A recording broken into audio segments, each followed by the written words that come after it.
This is the Magegee, or Magegee, or however you want to pronounce it. This is their SKY68 model, a 60% mechanical hot swap keyboard going for $60 on Amazon with a 5-star rating. Now, to be fair, we can't really expect much from a $60 keyboard in terms of quality, so that makes this keyboard perfect for this video. Out of the box, you can feel just how light this thing is. The plastic feel is exactly what you would expect from a keyboard at this price range. Now, this keyboard does come with double shot PPT caps, as well as the thumb and red linear switches. We do, however, get some bonus goodies in the box, some reddish maroon accent caps if that's your flavour, some spare red linear switches, a USB-A to USB-C cable, and a keycap and switch puller. Got everything. Before we get down to business, we just have to test the sound.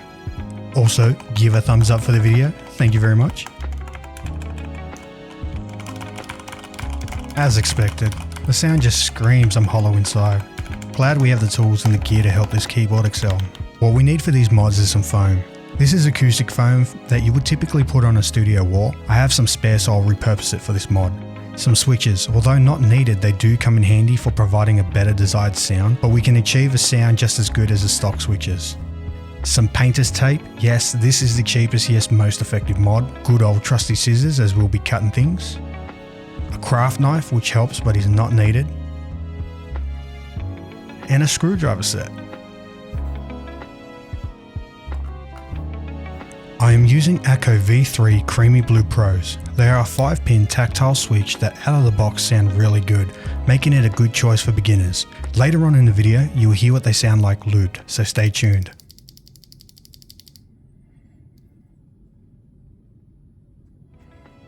Just for comparison, here is one of my ACO CS Matcha Greens which are hand lubed. They are almost silent.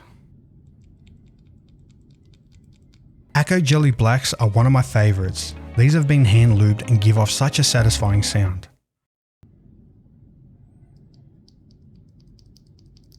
Last but not least, these are Gateron Oil Kings.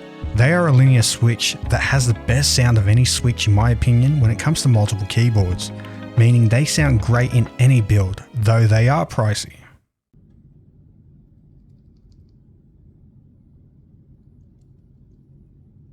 Lubing switches is the most tedious job when it comes to custom keyboards, but it is also the most rewarding. When done correctly, they can enhance the sound and feel of any board dramatically, and honestly, it's one of the best things you can do to any keyboard with any mechanical switch. Everyone has their own methods of lubing, but there is one famous quote that we all should follow. Less is more.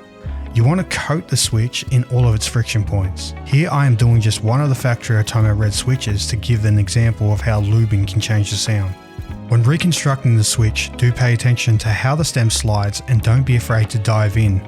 The switch can only go back together one way, so you don't have a chance of messing up.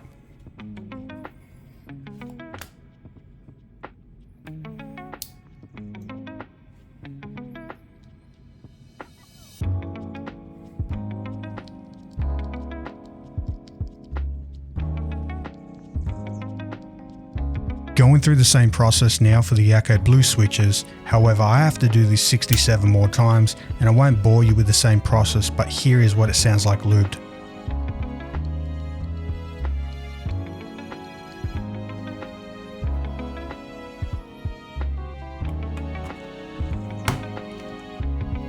Because the PCB on this board is only 3-pin, I have to cut 2 of the pins on the switch for it to fit. The only difference between 3-pin and 5-pin switches is that 5-pin switches have better stability. Other than that, all internals are pretty much the same.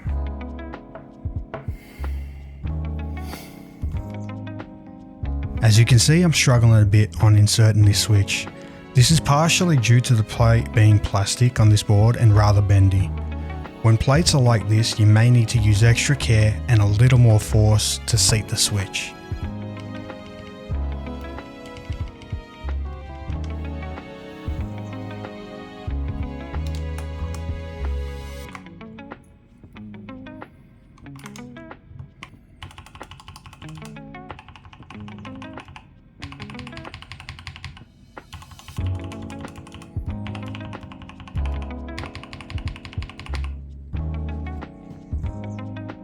I had just as much trouble removing the rest of the switches due to the plate being plastic and just bending.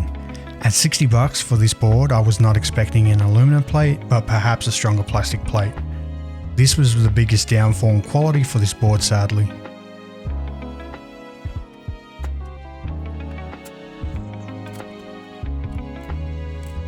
Now that the screws are out, you can see the plate and the stabilizers clearly. I was surprised at how decent the stabilizers were, but look at the plate bend.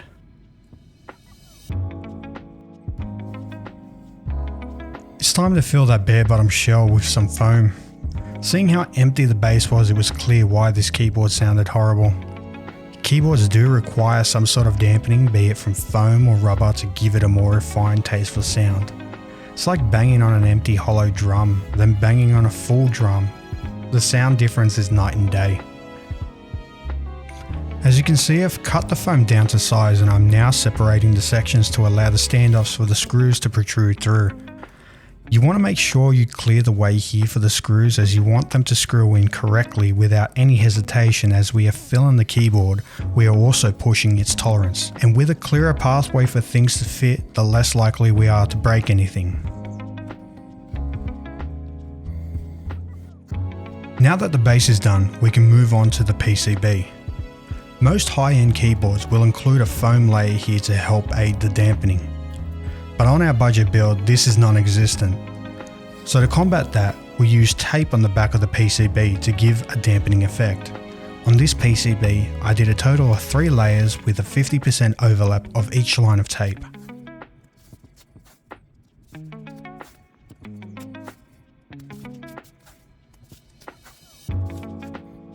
Once you've completed taping, trim off the excess and make sure to cut clear holes for the plate screw to go through. Failing to do so can cause unwanted issues like cross-threading. Now that the base, the PCB and the plate are back together, it's time to install our new switches. Again, I had some issues installing the switches due to the plate, but remember, take your time and all will go fine. I will admit though, I did crush one set of pins on a switch installing on the top left of the keyboard, as the flex on the plate is really bad there.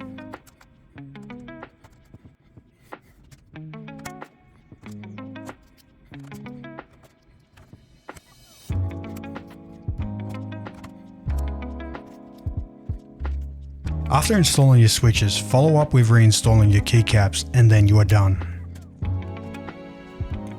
Now that the keyboard is complete, it's time to do a sound test.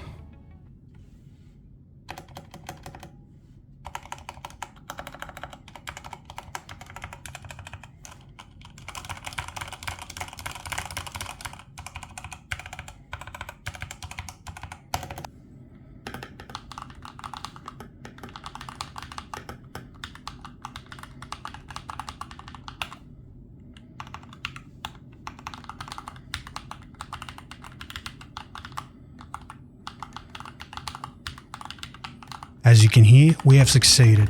We have gone from a clanky hollow keyboard to a dampened keyboard with switches that sound like marbles colliding. Thank you for tuning in. If you have any questions, please by all means leave a comment, and if you like this video, please give it a thumbs up. Now it's time for me to get the Thock out of here.